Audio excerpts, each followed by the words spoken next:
Senior নেতৃত্ব তো তারপরে এলেন, তার একটা দারুণ একটা বক্তব্য স্টেট কমিটি মেম্বারের যে এই বক্তব্য এবং ফরমানটা শুনলেন, এই নিদানটা দেওয়ার পরে তো তার অন্তত ভাষণে সংশোধন করা উচিত ছিল। আর যদি আপনি সংশোধনই না করেন, তার মানে আপনার সমর্থন রয়েছে কার রয়েছে? প্রাক্তন সভাপতি ভারতীয় জনতা পার্টি, বর্তমানে কেন্দ্রের প্রতিমন্ত্রী। তাহলে আপনি সমর্থন করছেন যে লক্ষ্মী ভাণ্ডারের মহিলারা, প্রাপকরা যাতে ভোটের দিন না বেরোতে পারে, তৃণমূল কংগ্রেসকে যেন ভোট না দেয়, তাই জন্য দরজাটা বন্ধ করে দিতে হবে।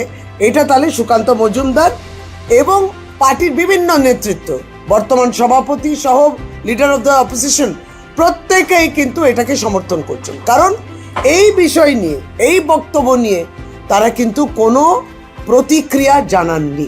আপনারা এই কথাগুলো বলছেন এবং নেতৃত্ব সেটাকে সমর্থন করছে, কারণ তারা সর্বোচ্চ নেতা যিনি আছেন, দেশের প্রধানমন্ত্রী, গুরুত্বপূর্ণ বিষয়ে তিনি নিশ্চুপ থাকেন, চুপচাপ থাকেন, নীরব থাকেন। ভারতীয় জনতা পার্টি এত কথা বলেন,